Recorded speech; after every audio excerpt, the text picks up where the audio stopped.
Good evening, everyone.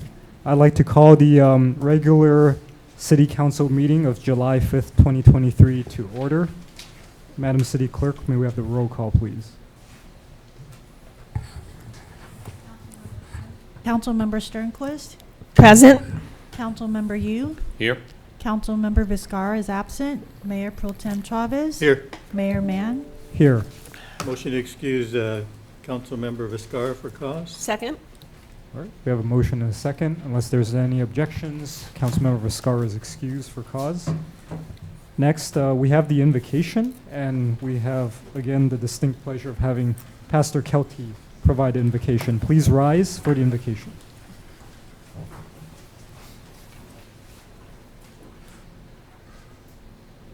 Our divine Creator, we thank you for this world that you have created. We thank you for this beautiful day that may be a little bit on the warm side, but still you provide that heat to us that makes this a good day.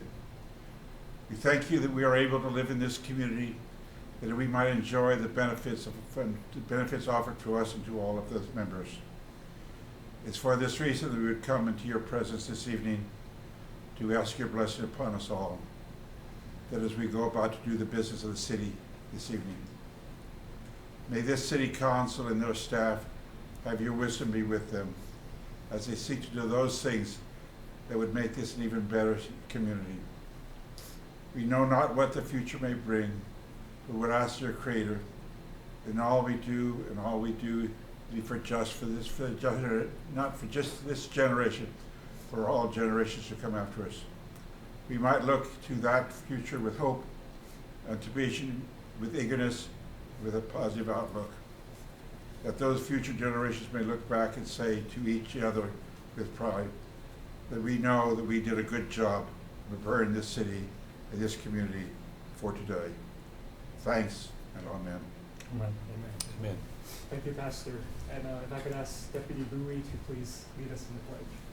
If I can have everyone face the flag, place your right hand over your heart. Ready? Begin. I pledge allegiance to the flag of the United States of America and to the republic for which it stands, one nation, under God, indivisible, with liberty and justice for all.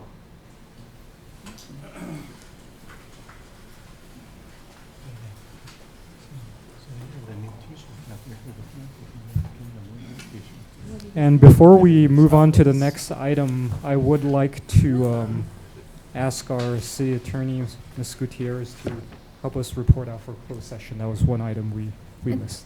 Thank you, Mr. Mayor. Yes, so the City Council did discuss 2 potential litigation cases, and there was nothing actionable to report under those circumstances. There was also a conference with labor negotiator, and there is nothing to report at this time for that either. Thank you. Thank you very much, and thank you, the city clerk, for reminding me of that. I appreciate it. But before we go into ceremonial matters, I do want to have a quick shout out to a member of Troop 329 from Monterey Park, Kenji. He's sitting in the back, and he's joining our council meeting as part of his troop assignment. So welcome, Kenji, and his father, Ken. Thank you for being with us. All right, next we have ceremonial matters. We have a presentation and update from the San Gabriel Basin Water Quality Authority.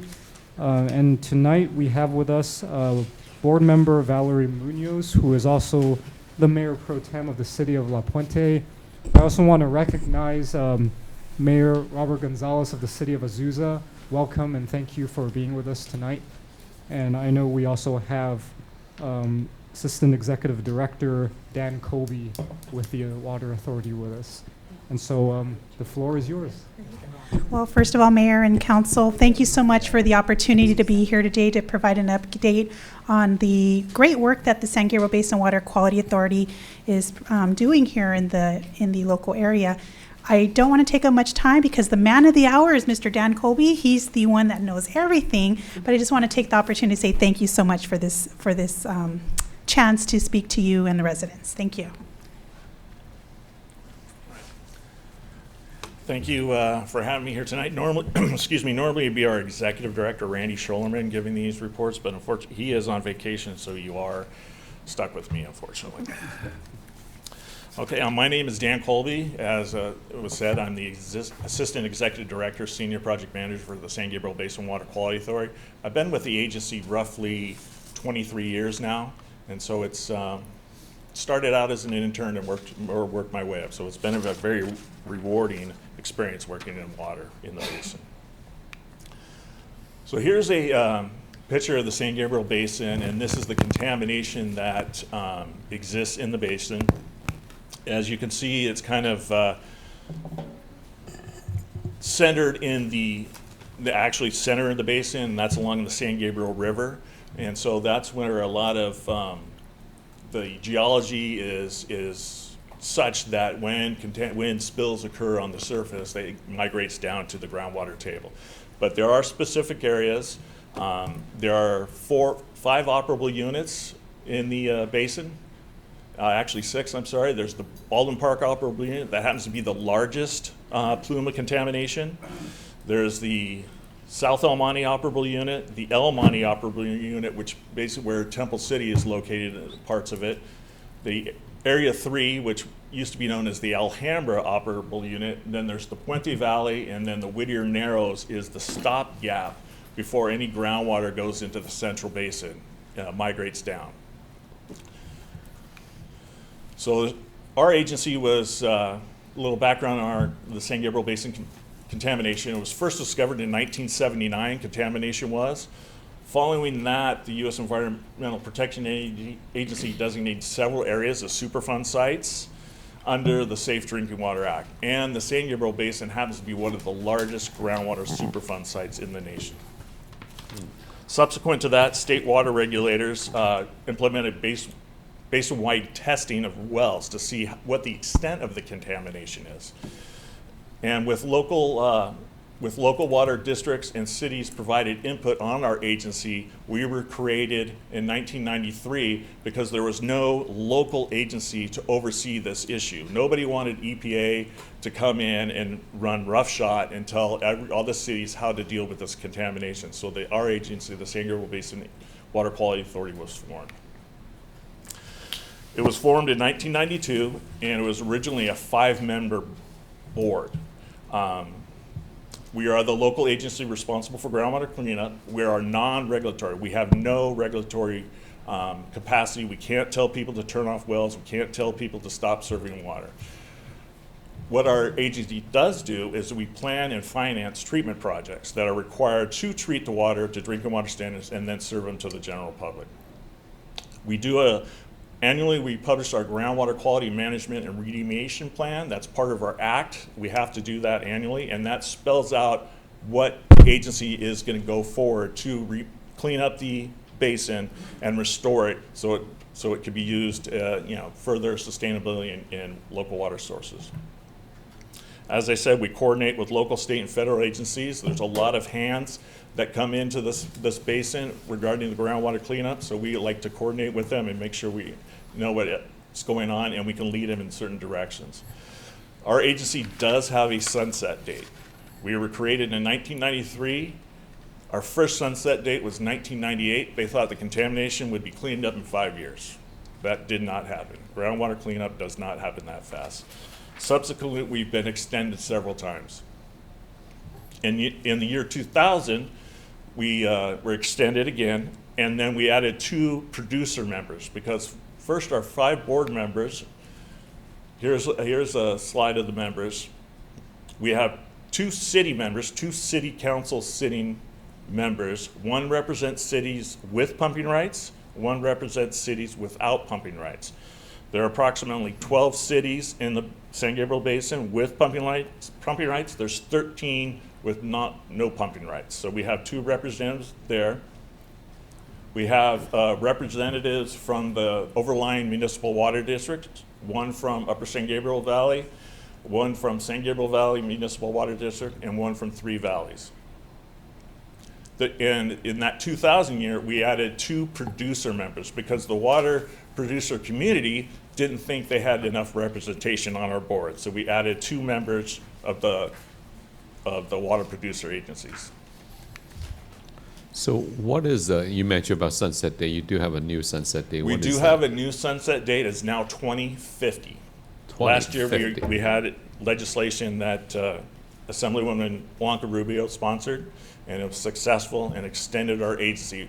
The previous sunset date was 2030, so now we extended it to 2050. So, well, perhaps you'll cover that. Does that mean that groundwater will not be cleaned up until then? That's a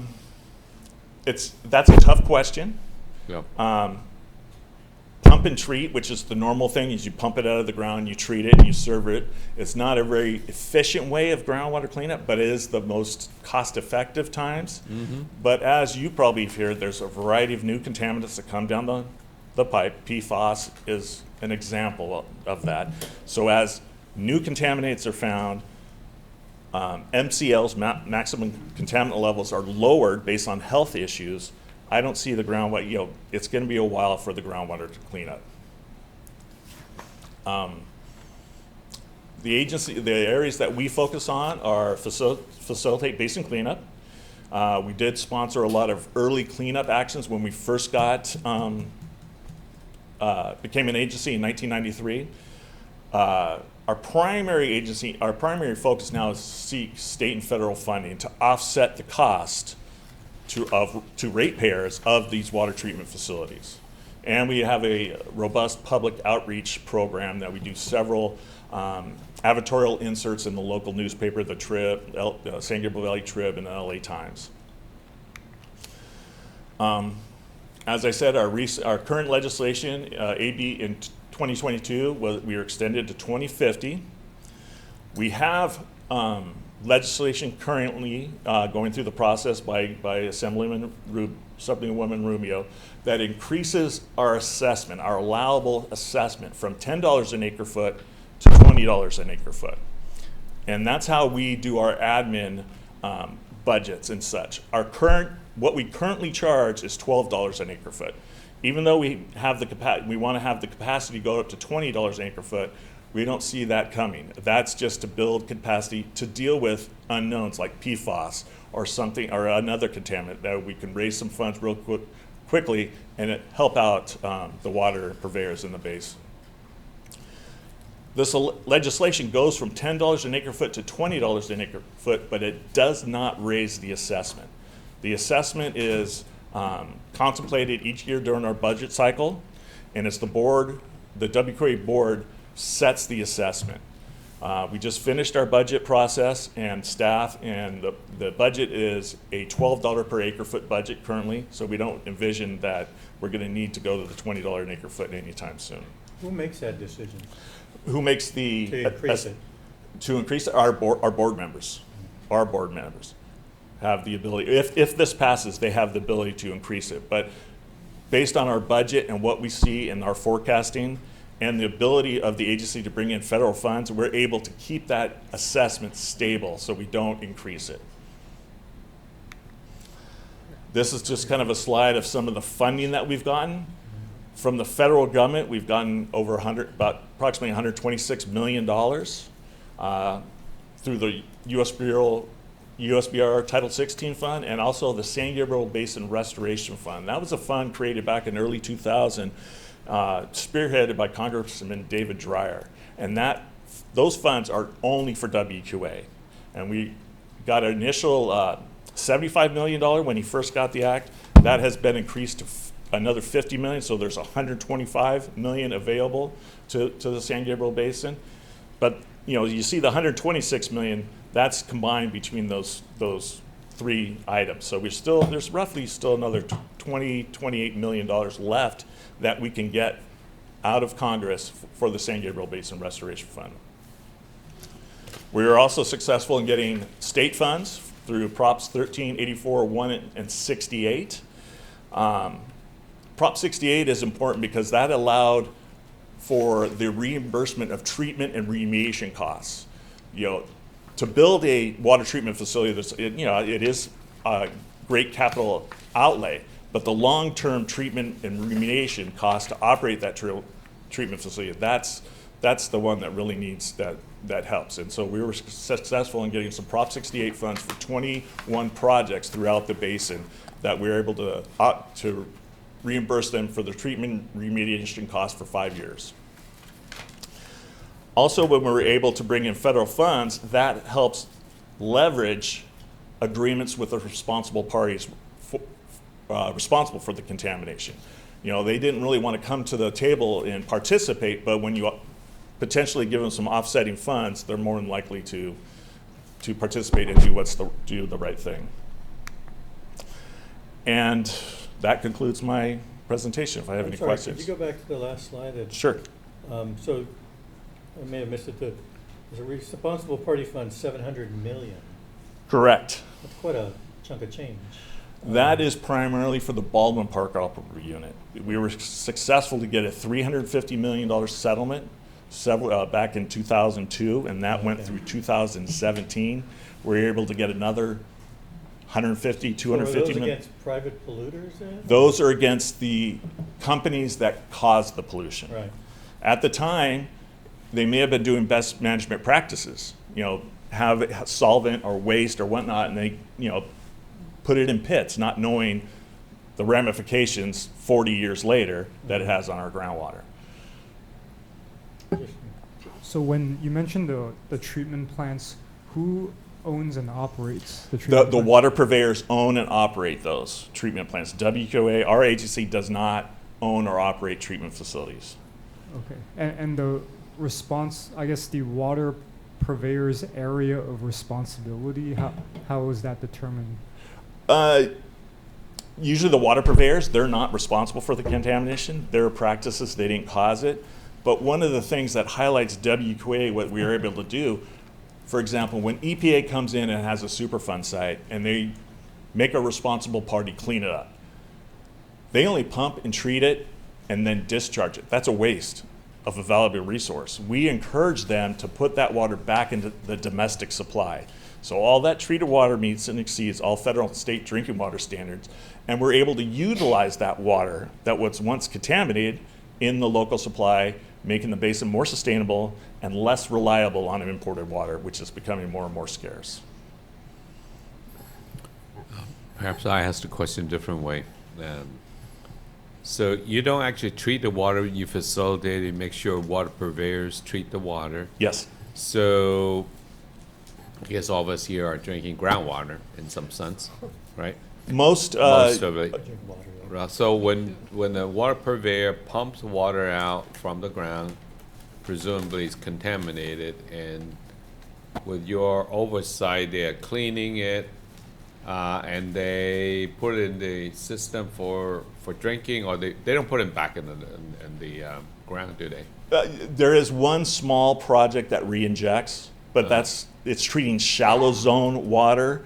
Shallow zone water, according to the state, is not, you can't use shallow zone water for drinking water. It's just a poor quality of water to begin with.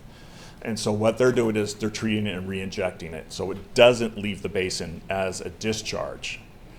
So it's going back into the basin. So we're conserving that water. But also to correct, not all wells are contaminated, just in those specific areas. There's many water purveyors here in the basin that don't have contamination whatsoever. And so their wells are just pumping and they meet all drinking water standards. It's just those where the contamination is, that's where the treatment's required. Did the recent amount of rains contribute to this problem? No, because most of this contamination happened in the 40s, okay. and 50s during the industrial process, and when the basin started, population started increasing. You had a lot of defense contractors' works. You have a lot of chrome plating. You have dry cleaning that use certain chemicals that have underground storage tanks that may have leaked over time. So a lot of this is legacy contamination. So would it be fair to say that many of the things that perhaps you guys do and other agencies do to cut that continuing contamination? As a matter of fact, we got a Prop 1 grant, our agency did, specifically for the South El Monte City, because there was a lot of, I would quote, mom and pops businesses. They weren't these big defense contractors there, and they had some contamination issues. And so what our agency was able to do is we worked with the Regional Water Quality Control Board and identified 12 high priority sites that have not been investigated in many years. So we got this grant and we're in the process of investigating those sites to ensure that there's no more contamination leaking into the groundwater, into the aquifer. It may still be in the soil and still may be attached to, the non-saturated zone. And going back to your question, with these rains, sometimes that does wash out some of those contaminations. And we've heard in the news back east, they've had some areas where they've had some terrific contamination, and to the point where people are getting very sick and maybe cancer causing things. That wouldn't happen out here then? I think you're referring to probably PFAS. It's the new, everybody hears about PFAS. I don't know what that is. It's perpolyfluorinated alkyl substances. It's Okay. Teflon. Sounds terrible. Think of Teflon, Okay. and it's in firefighting foam. Uh-huh. That's become the new chemical that people are treating. EPA is coming out with a standard that they think is an MCL, 4 parts per trillion. Think of 4 trillion parts, only 4 parts. And one example I use, if fill the Rose Bowl full of water, add 16 drops of a PFAS compound, 16 drops in a Rose Bowl full of water. Now you're exceeding the federal standard and you have to treat that water. So I as guess the answer is very unlikely. I'm sorry? I guess your answer is very unlikely then. Okay. Yeah. I mean, it's, as science progresses, technology progresses, we're able to treat the water more efficiently, but then you're also able to find different contaminants in the water as technology improves. So it seems to be, you're chasing contamination, but I would think most of the contamination in the basin, like I said, probably in the 40s during that time. We don't see a lot of issues. There's a lot of regulations that have been put in place for companies that use these products, that they have to insure them. They can't, they just can't dispose of them like they used to. So I had a client did chrome plating, yes, and they got in trouble. yeah. I guess they're notorious for that kind of stuff. There's That industry, I guess. yeah. Well, they use hexavalent chrome. Maybe mat. it used to be, maybe we're not Yeah. anymore. And that's another MCL that's going to be coming out at 10 parts per billion, which it's not as bad as 4 parts per trillion, though. So you mentioned you're not the regulatory authority over these matters. You help finance and facilitate projects. So would the regulatory authority over these Superfund sites be the state's Regional Water Quality Control Board? It would be a combination of if it's a Superfund site, then EPA has the lead as a regulatory agency. Okay. If for Regional Water Quality Control Board, they investigate spills and contamination on a specific site where EPA is more regional. So if you had a business or something, the regional board may come in and say you need to do some soil investigations. You may put some monitoring wells in, something like that. We also deal with Department of Toxic Substance Control because they have some oversight sites here in the San Gabriel Basin. So they're another regulatory, the state's version of EPA, basically. So like for a mom and pop business that was going to build on top of an old gas station that had underground storage tanks that leak, that would be the Regional Water Quality. Correct. Because they're looking at that specific site. Correct. Got it. Okay. And generally, I think it's prudent for cities and to work conjunction with regional board because there's a lot of sites that go through redevelopment, and there might not be that communication where an old legacy site that regional board knows of that a city may not know of, and so it's kind of prudent to work together to coordinate to make sure that that site has been investigated, that there is no legacy contamination, because that's a burden for the new property owner and the redeveloper. Any other council questions? One last one, perhaps. So, do you test drinking water? Who tests the drinking water? Our agency does not, but all water that's served to the public is regulated by the Division of Drinking Water. They're part of the State Water Resource Control Board. And so they have permits for every water provider, and they have to do certain testing per that permit. So it's the water purveyor or provider takes the samples, but they have to meet all of DDW's samples and testing protocols. Actually, I have one more. Yeah, I was asking just so that everybody can hear our water is good. Good. Yeah, It's good for drinking. all water that's served meets and exceeds all federal and state standards. Okay, great. So one more question about all these different funds. How is it allocated? Is it based on severity of? Well, usually all the state funds, proposition funds that come out of a bond, those are open statewide. So it's a competition. You have to grant. apply to the state and get those grants. Whereas our federal, the restoration funds, the WQA is the only agency that can get those funds. And so it started in early 2000, but when 2009 came around, there was a change in Congress, and they didn't allow earmarks anymore, or you'd hear about earmark issue. And they thought our funding, even though it was in public law, it was vetted, they considered it earmarked. So from 2009 to 2022, we did not get any funding out of that. And just recently in fiscal year 2022 and fiscal year 2023, we got a combined $20 million out of the restoration fund that we have allocated to projects throughout the basin. I see. Well, thank you very much for the information. You're welcome. And we really appreciate you coming here tonight. All right. Thank you. Thank you. Next up, we have 5B, Parks and Recreation Month Proclamation. So on behalf of the City Council, I would like to proclaim July as Parks and Recreation Month to celebrate and recognize the positive impact of parks and recreation programming and our staff that works so diligently in this area. We all know that Parks and Rec is the one aspect of the city that comes face to face almost daily with our residents. So we greatly appreciate that effort. We know that Parks and Recreation activities create memorable experiences for everyone in our community, brings people together. For example, what's happening right outside council chambers.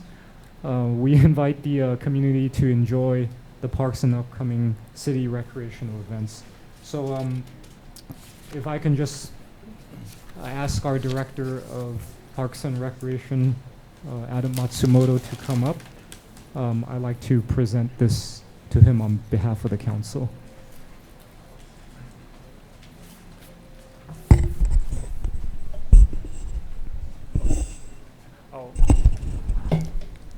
Here, I'll come over. It's kind of awkward. All right, I won't read the whole thing. It's long, but it's more or less what I had just said earlier. Parks and Recreation Month, July of 2023. Whereas Parks and Recreation promotes physical, emotional, and mental health and wellness through organized and self-directed fitness, play, and activity. Therefore, I, William Mann, Mayor of the City of Temple City, do hereby proclaim July 2023 as Parks and Recreation Month in the City of Temple City. Signed this 5th day of July 2023.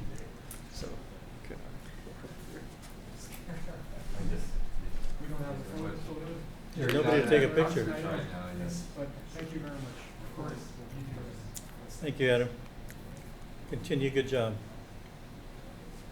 Thank you.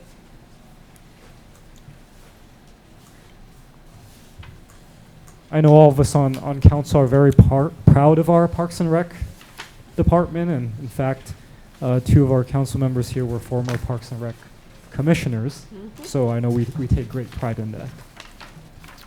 All right, next we have public comments on items not listed on the agenda. Is there anyone who would like to make a public comment? No? No, really? I see Nancy out there. Okay, we will close public comments and we move to consent calendar. All items can be approved in a single motion unless there's something any member of council wishes to pull. Mayor Mann, can Yes. I pull item D for just a brief discussion? please? Okay, item D is pulled. Anything else? Item C, I just have a quick question. Okay, so we'll pull C and D. Can we have a motion for the remainder? Motion to approve, other than C and D? Okay, we have a motion and a second. If there's no objections, can we get a roll call, please? Roll call vote, please. Yes, Mayor. Councilmember Yu, Yes. Councilmember Sternquist. Yes. Councilmember, excuse me, Mayor Pro Tem Chavez, Oh, I choke here. Yes, thank you. Mayor Mann. Yes.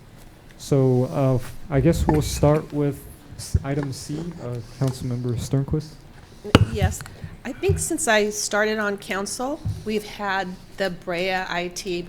Haven't seen it or paid attention to it until I've seen it right now. But is that still like on-call service or twice a week, or what is the They've service? changed their methodology, so we have better service now where during the week, any day of the week, we can give them a call and we can get service right away. We have the ability to request a staff to be present. So for example, tomorrow we will have one of their employees on site and service employees who have issues with their computers.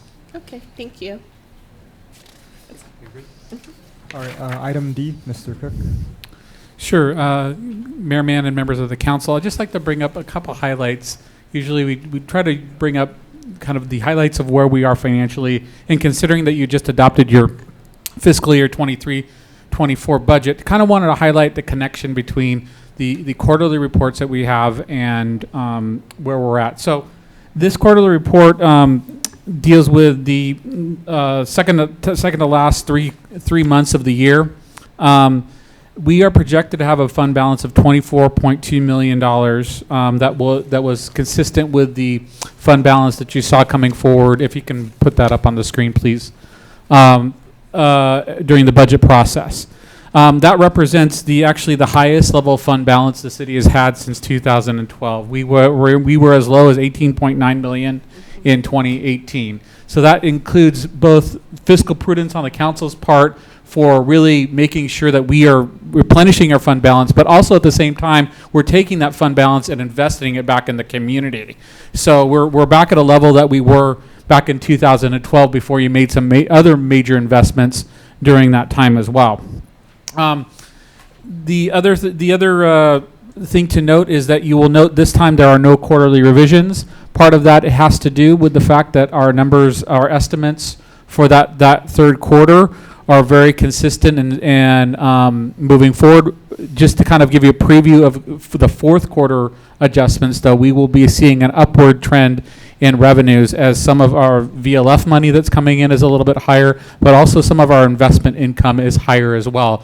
As you know, that we take a very and our admin services director serves as the city's treasurer as well, and some of our short-term investments have now started to mature, and we're actually seeing some of those investments go into other short-term investments that, for everybody knows who's going to the bank right now or everything else, shorter-term investments are yielding a lot more. So for the investments that we can only go out per the government code for 5 years on any of our investments. So you're actually going to see a little bit of an uptick in the revision to our revenues closing out the fiscal year. So actually our 24.2 million will be slightly higher at the end of the fourth quarter. So a little bit more resources and fund balance for the council to consider. Again, the council's done a really great job in making sure we set forward a sustainable fiscal path and having a healthy fund balance, but also not just sitting on that fund balance, but investing that fund balance year after year, as demonstrated by the fact in 2018 we had $18.9 million in fund balance, and now we're back up to 24 million for investments back in the community. So again, Would you mind just mentioning some of those investments? Sure. One of Las Tunas, partially, and the library. Matches throughout for our capital improvement projects, including over the last including this year, close to $500,000 in roadway improvements for our matching funds with SB1. This year, interestingly enough, just because we've been able to do a good job of financial planning, most of our capital improvement projects plus any one-time projects were funded out of our operating fund this year, so we didn't have to touch fund balance this year, so that the council has options going forward with some of the bigger projects that we're going to be discussing in the next month or so. You'll have a lot of options in terms of the available funding sources that you have. So you made a lot of investments in the community, and this also, quite frankly, helps us with cash flow as well. It's very important because we have enough cash to sustain ourselves for an entire year without any worries, and certain funding sources, property tax, sales tax, and others, come into the coffers at certain times of the year. I came from a prior agency where I actually had to worry about cash flow, and I had to worry about when funding was coming in to essentially pay the bills. We do not have that worry whatsoever. That's why on the state auditor's report, if you look at some of the metrics that measure the fiscal resiliency of a city, we rate very high in terms of cash reserves and all of those things. So that's a bit of good news. All of you knew that as you were going through the budget process this year, but just as a kind of a reminder, and this is our quarterly check-in to see if our estimates are meeting what we projected during the budget last year, whatever adjustments we have to make going forward. We try to not make too many adjustments going downwards, but in this case, we feel like we're right on target. So thank you. Thank you. Any council comments or questions? Councilmember you? Just on this, just really quickly, I think it's just like the city manager has said, we just passed our budget for next year, but so there were a lot of assumptions. There were a lot of assumptions we made, and then this is actually just confirms, like the city manager said, a lot of the assumptions we made, and so the budget that the director and the city manager presented, indeed, this actually shows that we are on good financial standings. Thank you. Councilmember Sternquist or Mayor Pro Tem? I think Mayor Pro Tem. Sorry, it was that popcorn. Should know better. It's good, though. No, I just wanted to say that what come to mind is when Vince and I was first elected in 2009. One of the issues that used to come up is, well, you guys have a lot of money in the bank, but you don't do anything with it. And we weren't really investing it back in to the city. And it's nice to know that we're kind of doing both now. We're hitting those investments, we're keeping track of and doing things that will help the city, but at the same time being fiscally sound and have that cash flow and things that we need. So good news. Thank you. Yes, I concur, and thank you, Mr. Cook, for going into the details for that. Thank you, Mayor Mann. All right, if there's no other questions or comments, may we have a motion for C and D? Mayor, I move that we approve item C, agreement for services of the City of Brea IT for information technology support. And then item D, fiscal year 2023, third quarter fiscal review. And also the, and receive and file the report. Second? All right, we have a motion and a second. There's no objections. May we have a roll call vote, please? Yes, Mayor. Councilmember Sternquist? Yes. Councilmember Yu? Yes. Mayor Pro Tem Chavez? Yes. Mayor Mann? Yes. Moving on to public hearing, we have none. Unfinished business, we have none. New business, we have none. We move right into update from our city manager. Thank you, Mayor Mann and members of the council. I'm going to give a couple of reports, and Parks and Recreation Director Matsumoto is going to give a couple of reports as well. As we discussed during the budget process, we were working with the Sheriff's Department on purchasing a third vehicle. In the interim, while that vehicle is being purchased, the Sheriff's Department is letting us use a third vehicle. So all three of our dedicated deputies are allowed during their shifts will be allowed to use a third vehicle. And so I appreciate the work of the acting captain and contract law for working with us to provide that. There may be glitches along the way sometimes, but that is that is the sheriff's department's commitment until the vehicle is purchased. So thank you, and we went through a long deliberation about that as well, and we'll continue working with them going forward. I'll let me turn it over to Mr. Matsumoto. Two updates: one on the centennial celebration that's going on, and the tenting that we're going to have to do at the building at Live Oak Park as well. Thank you, City Manager Cook. Good evening, council members. For our centennial celebrations, we do have some celebrations already planned in conjunction with the Historical Society. Coming up this weekend at the Historical Society is actually on July 9th, the scavenger hunt. More detailed information is available on the Historical Society's website. In addition, we've been partnering with the Historical Society for our concert series. Earlier this evening, we had our 100-year-old parade, so those dressed up as either 100-year-olds or in a 100-year-old attire paraded prior to the concert series. July 19th, we'll have our pie eating contest, and then August 16th, we're wrapping up the concert series and centennial components with the cornhole competition. As a city, we really are targeting September 30th as our overall city centennial celebration.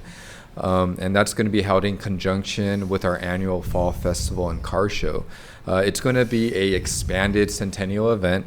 We're looking at having a community parade in the morning, live performances, different centennial components, historical aspects of Temple City, and really a celebration of 100 years of our township. We are working currently right now on some marketing as well, some centennial marketing. We really want to advertise our 100 years of township. So we're looking at potentially doing some light pole banners along Rosemead Boulevard, also here at Temple City Park along the pathways.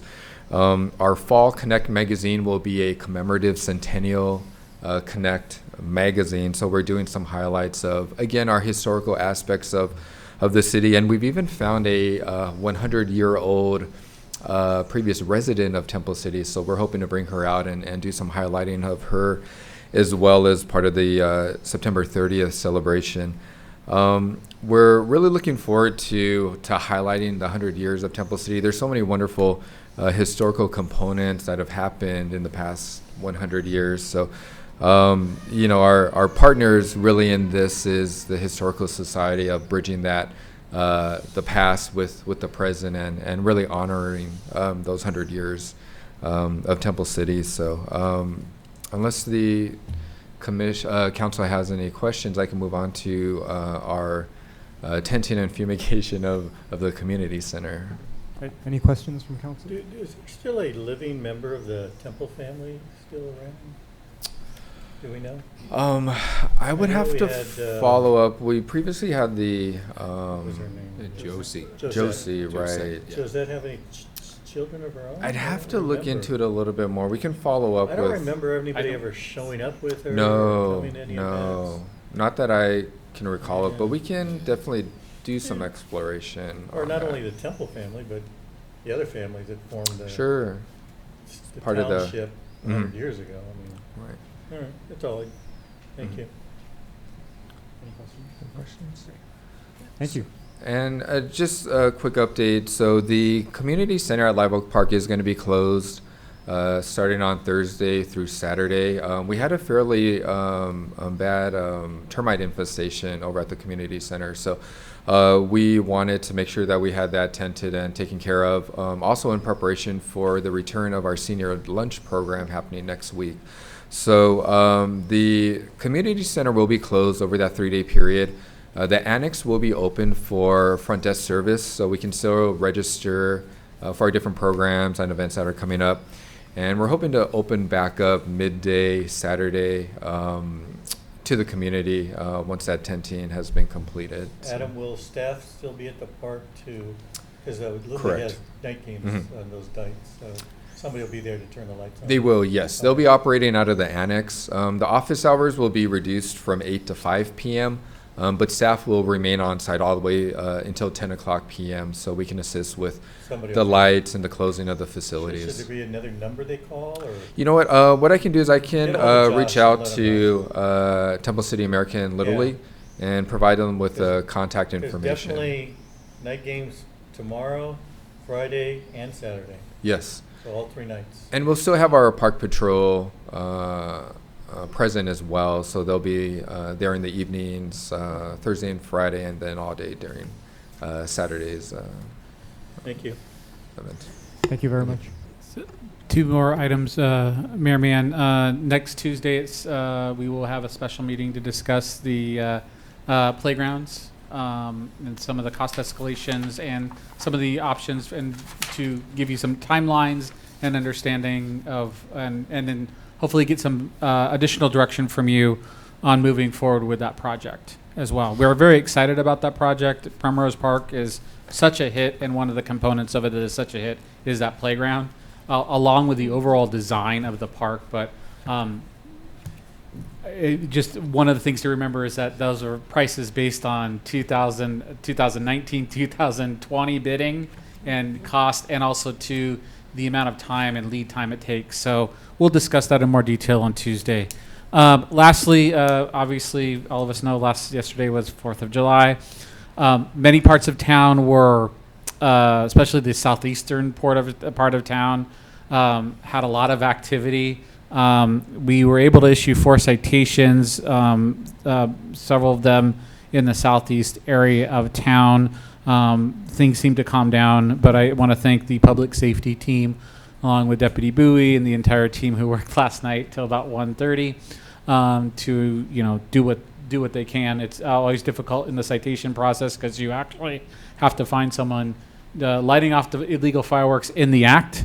That was a bit of a challenge last night with a couple locations, but I'd like to thank them and the team, because that is not the easiest enforcement activity to conduct when people are in a celebratory mood. But it was in some parts of town, according to our reports, were pretty quiet, and other parts of town were pretty rough. Do we know how many citations were written? 4.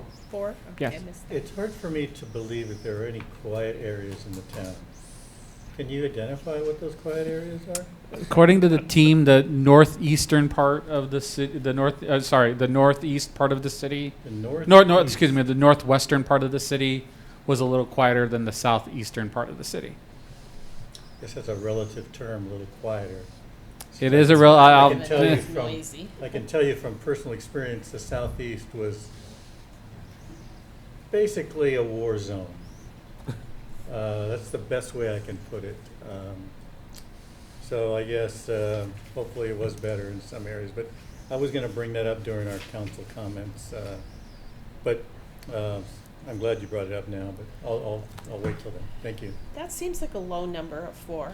We've usually been about 10 to 13 Mm. citations. Or it is tough, as he mentioned. You Yeah. have to catch them literally setting off the. I'm wondering why they can't, like I know, and again, I'm not a criminal law attorney, but I know that when someone commits a crime, there's a such thing as a citizen's arrest, and the police officer doesn't actually have to see the crime being committed, but can act upon someone else's observations.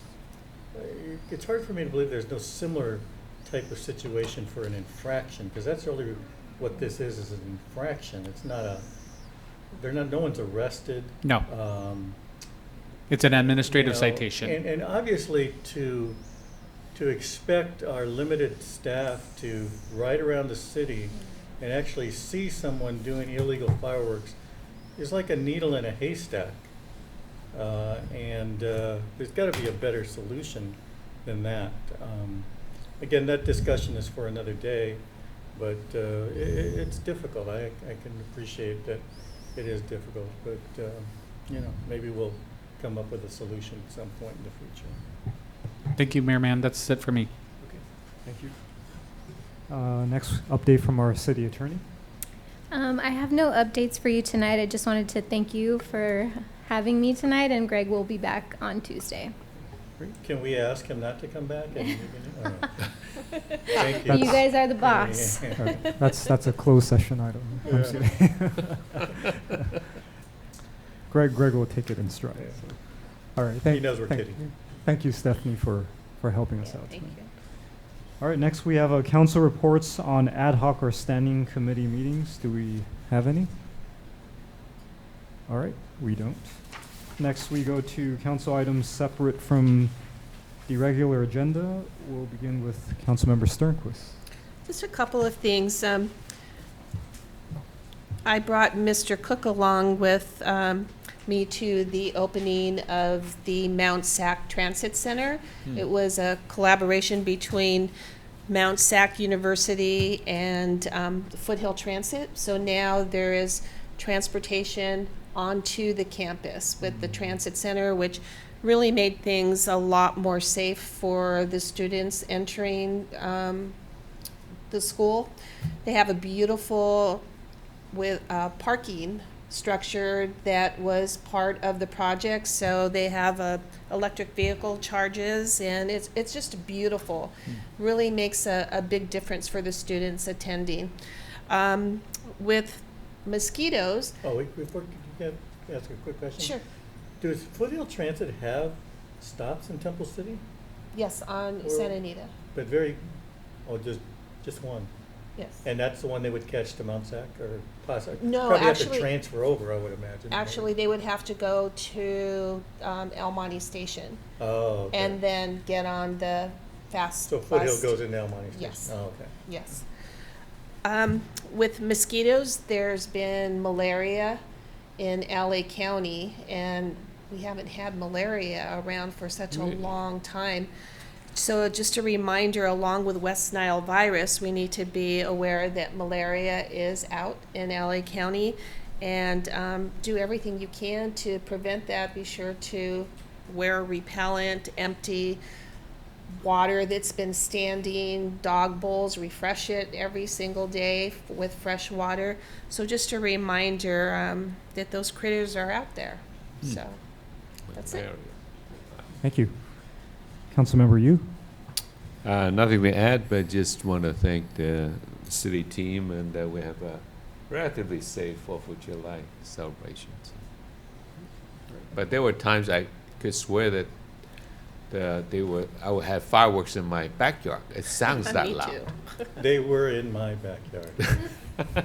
You know, with the fireworks, I think I've always been, there's a balance. We have the youth groups that have the need to raise funds, and then we have, people who just don't like the fireworks, especially animal owners. It's difficult. But I think the price of fireworks this year, Safe and Sane, far exceeded the price of illegal fireworks.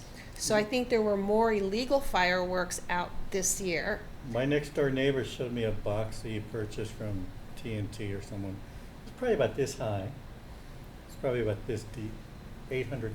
Yeah, it was Whoa. $7.99. That used to be the big bang that was like 100, then $800. 200. It was $7.99 this year. My daughter bought a small box for my niece's twins. It was $140, and it was not very large. So I think this year in particular, the Safe and Sane were far more expensive than the illegal. So a lot of people chose to get illegals if they could. So I don't think we're ever going to get rid of illegal fireworks, no matter what we Just do. need to control them. Yeah. All right. Thank you. Mayor Pro Tem. Well, all I can say is we survived another 4th. I would hazard a guess, and of course there's no way to know this other than just personal observation, that this year the illegal fireworks outnumbered the legal fireworks, at least in my area. They started before it got dark and continued until 11:30, 12 o'clock at night. And I think most of us can tell the difference between the legal fireworks and the illegal fireworks. The illegal fireworks obviously have a very large boom factor to them, and some even can shake your house. And there were a lot of those last night. And I kind of agree with Councilmember Sternquist, and I don't know what the solution is. I mean, if we were to ban fireworks, of course, which we've talked about before, there's so many surrounding cities that I don't know it would make that much of a difference that still allow fireworks. Obviously, we've banned the illegal fireworks, which really hasn't made much of an impression on most people. We thought that maybe increasing the fines would lower the amount of people who would consider doing those. I think maybe a year or two it did, but this year it did not make any impact whatsoever, at least as far as I can see. I'm a little disappointed that we only gave out 4 citations, because I can tell you four neighbors of mine who were actually doing it. What I would like to do on a serious note, though, perhaps, Brian, we can get, and of course, whatever other council members, if they agree, if we could get some kind of numbers specifically, and what I mean by that is not only just the citations that were given, but maybe even contacts with individuals. And I know it's very difficult, and I wouldn't want that job to have to go, as you say, to a party where people are probably have been drinking all day, have illegal fireworks. It's not a good situation, and it's not a good situation to put our staff in as well, let alone the sheriff's deputies as well. And so I would like to see something, maybe a report, maybe Brian Arizumi could present a report to the council about, what actually did happen. And maybe even hear from the sheriffs and maybe what their role in all of this was and what efforts they may have done. Because if I remember correctly from our last sheriff's meeting, it was sort of going to be a joint effort between the deputies and our staff. And I know we don't have a lot of staff and we don't have a lot of deputies to really comb the entire city. But even beyond that, I would like to hear from the experts such as the sheriffs and maybe from Brian, what are the lessons learned from this year? What can we do better next year? What in their expert opinion, what we can do. And as you say, to me, and I don't know about the rest of you, but it seems like there's always certain areas from year to year. The same people, the same areas. I would think that, I guess one of the common sense things to do would be to target those particular areas and leave Temple City northwest or wherever it is. We don't need the resources over there. But I can tell you where the resources should go. And so maybe, something along that line so we can give it some serious thought. We're not going to resolve it. I mean, I know that, the argument is that the youth groups make money, and they do make money. I mean, the Little League tournament I'm running over at Live Oak, they had a booth, and they can use the money. And it's not just the youth groups, but I know Knights of Columbus has one, and they use the money for their event thing. So it goes to youth, good reasons, but sometimes we have to weigh those good reasons with maybe common sense and things that maybe we could do. And one of the things I didn't hear this year, or at least I didn't hear in the news, was any big illegal firework busts where the sheriff or somebody made a big bust, at the port or something like that. I didn't hear any of that this year. There were 2 big ones in cities. Were there? Because pretty large. Yeah, but it seemed like it was down a little bit, and I don't know whether they still have dedicated deputies or dedicated task force to look for those things. But and I can understand. One of my neighbors who bought the $800 box is a former veteran, and it's a patriotic thing for him. But when I walk outside at 9 o'clock and the sky is exploding, and I'm not thinking patriotism at that point. I'm just thinking, wow, this is kind of crazy.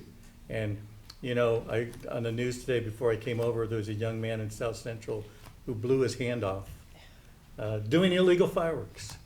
And you hate to see those kind of things, but yeah, it's tough. And like I said, I'm glad we got through it. It sounds like without too much of loss or injury, which is we're thankful for, but there might be more. Well, there probably is going to be some through the weekend, I'm sure. That's probably a given, but hopefully it'll die down after a while, so. Anyway, that's all I have. And I want to thank Brian and Brian Arzumi and stuff. I know Brian was out coming to town, Edgar, it's a tough job, I wouldn't want it, okay? Deputy Bowie, I think you were out last night as well. Yeah, it's difficult, especially when you have, like I said, you combine the partying with the illegal fireworks. Not a good mix, but it is what it is, so. Thank you, Mayor. Thank you for letting me get on my soapbox here for a little bit, sorry. Went a little longer. This is the time to do it. And actually related to that note, I don't know if Ms. Brian, you know, or maybe Deputy Bowie knows, this, if someone's setting off illegal fireworks in their backyard, I mean, does that mean that our deputies or staff, because we can't enter someone's backyard, that's like a safe spot for them to set those off? I mean, I don't believe so. I believe that I'd have to defer to Deputy Bowie on that. If we would have, they would have cause to go. I believe they do. If they have reasonable information and cause to go on to the private property, no different than any other unlawful action. okay. Yeah, I don't mean to put you on the spot, so maybe that's an answer you can find out for Sure. us bring back at a later meeting. Or No maybe in problem. that report that I mentioned, maybe Yes. some lessons learned, that maybe we could Yeah, talk Sure. about what the law is in that area. And what we can and cannot do. yes, Yeah, I agree. And the team is very careful about that. we don't want any more lawsuits. Don't have any right now. We're No, all no, good. All right. So for me, just a couple of items. I do want to thank our Parks and Rec staff for putting together the volunteer appreciation dinner at Live Oak Park. And as we've said at that appreciation dinner, we rely on so many volunteers for a lot of our city programs and functions, and I think it's the right thing for us to recognize them. And especially, I mean, sometimes you find it funny to compare people's number of hours, right? But we have the different tiers of how many hours you put in. But it's interesting to kind of see just how much time a lot of our volunteers are giving to us. And I just want to say again how much we collectively appreciate their time and dedication to making Temple City such a great place to live. So thank you all again. Next, I want to do another shout out to the Chamber of Commerce. They're really doing their part in trying to maintain these monthly chamber mixers. So they have another one coming up on Wednesday, July 12th from 5:30 p.m. to 7 p.m. at Cloverleaf Bakery. So I think it's great that they're taking to heart the whole notion of the chamber, trying to do events and also help our local small businesses simultaneously. So Does Cloverleaf normally open those hours? they are not, so they're actually Yeah, I was gonna extending say, their that's- hours yeah. especially for them. Good. Do you need to RSVP, William, or? They asked. I think they asked, but I believe you can just show Okay. up. Yeah. They'll make an exception for you. Only for you. Okay. And then lastly, I just want to share with council that last Monday I did have the privilege of attending something that 5th District Supervisor Catherine Barger organized with the mayor of the city of LA, Karen Bass. It was actually held at the Getty House, which I believe is the mayor of the LA mayor's residence. So it was a highly unusual invitation. They called it the 5th District City Mayors. Really the focus of the dinner was to talk about two issues, homelessness and housing. Hot button issues for both of those agencies, as well as what we see here in Temple City as well. So it was unusual because one of the council members from one of the foothill cities said in his 25 years in elected office, he had never heard from the mayor of the city of LA nor met that person. So he said, I think everyone in attendance was very appreciative of that invitation and that opportunity. And then of course we know 5th District is very passionate about this subject as well. And so the topic was really focused on what the city and the county are trying to do, both recently and since the passage of their respective measures to fund it, and sort of what roles city have in it. And I think if I were to try to summarize that 3-hour discussion, is many of the foothill cities and the 5th district cities express frustration with I guess the accountability behind the dollars that were being spent from all the agencies, and some cities even put forth a certain ask, which is essentially, can cities have more money to really address this issue at a local level? So a lot of the conversation was really the city and the county hearing more about what our experiences are at the local level. So I want to thank Brian and staff for actually putting together a short summary for me about some of the activities that we have going on and the work we have with LACADA, and I know our sheriff's deputies are also involved on a nearly daily basis trying to help our unhoused individuals who are in Temple City. And we know as a council collectively we've been hearing various complaints from residents about it. One of the other, I'll end with this. One other interesting observation was there was one gentleman in attendance who was not a representative of the city, but he was part of a larger nonprofit group that was working with the city of LA, and he went with his group to Houston, which, if you have been following the news, had received a lot of coverage about their success at reducing the homeless rate. I believe the numbers are, within the last 10 years, they reduced their homeless population by 40%. Wow. And, I was trying to turn it off before it went off. It was too late. did they say how they did that?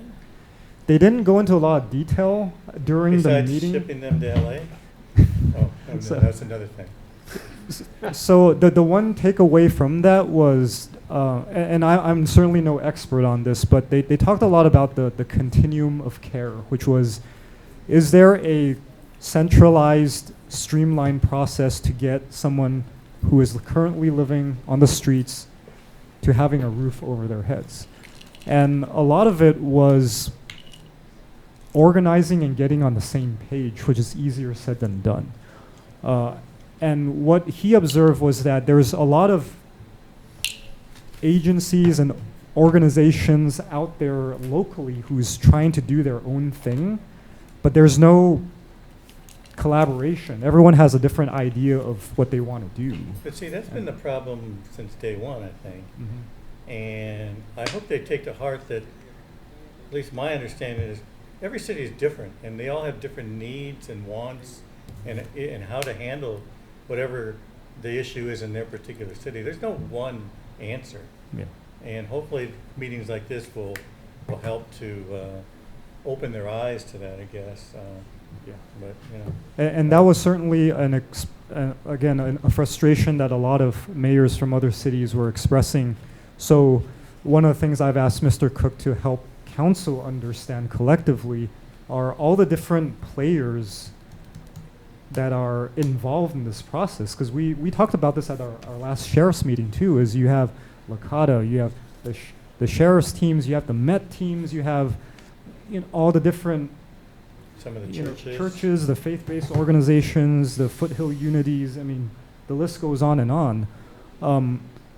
But another observation that gentleman made was that Houston adopted what's known as an unconditional approach towards providing housing, which I think what the city of LA was saying was that they had an issue with a lot of local organizations that made certain offers of assistance conditional upon certain things. And so they were saying a lot of people would not be able to meet those conditions that were being asked. So again, it's very messy. The last takeaway from that is Houston, the cost of building housing in Houston is a lot lower, and that's also a very huge factor, because we talk about building housing here, and you're going, well, the cost of the land is already far above what a developer for any kind of low income or supportive or transitional housing is going to be able to do, right? And so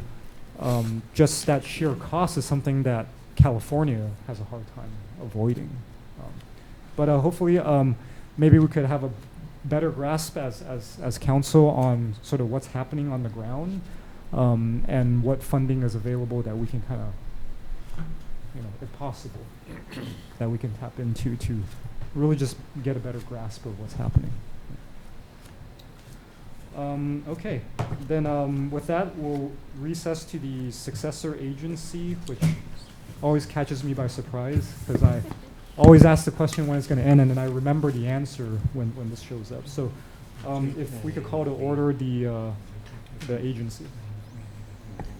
Agency member Sternquist, Oh, yes. agency member Here. Yu, Here. Vice Chair Chavez, Here. Chair Mann. Here. We have a consent calendar.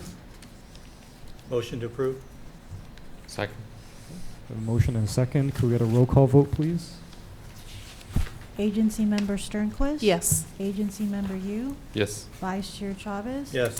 Chair Mann. Yes. Next, we have unfinished business, none. New business, none. Communications, none. Any public comments on this agency matter? All right, seeing none. Update from Executive Director and Agency Council. None, sir. None, thank you. Matters from agency members. None. When does this end? Defer to our Admin Services Director, City Treasurer one more time. It will You end in, mentioned it before, but our last payment, I believe, is August of 2025. 2025? Yes, Oh, I wow. believe. Two. So we have to keep this agency in effect until that time. Yeah, I think we have 4 payments left. If that's, Well, we're understand. winding down. yes, we are winding. So down. that's the good news. Okay. Thank you. All right, so we adjourned the successor agency. We are back to a regular meeting. We're now on additional public comments on items not on the agenda. Any additional public comments? Yes, Ms. Nancy Terry.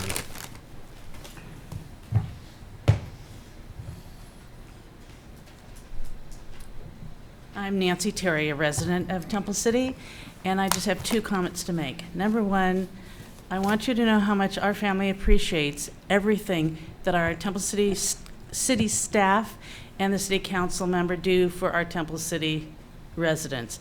We appreciate the number of hours you put into it, especially with all the committees you're all on, and we appreciate the welcoming city staff here at City Hall. Second, I would like to thank the City Council for being so supportive of the Sister City program. I know from experience it's a wonderful program, and I appreciate the fact that all of you think it's a wonderful program. And without your support, we could not exist. And it's so great to be back running again and selecting students this fall. So thank you very much. So Nancy, just a clarification, we won't be sending anybody there this year, but the next year. Correct. In '24, we'll be sending kids. Good. Yes, and receiving kids. And we're not getting anybody here this year either? No. Next year. Everything starts next year. Correct. Good. Thank you. Thank you for sharing, and that's wonderful that the program is back on track. All right, with that, we are adjourned for the evening. Good night. Thank you.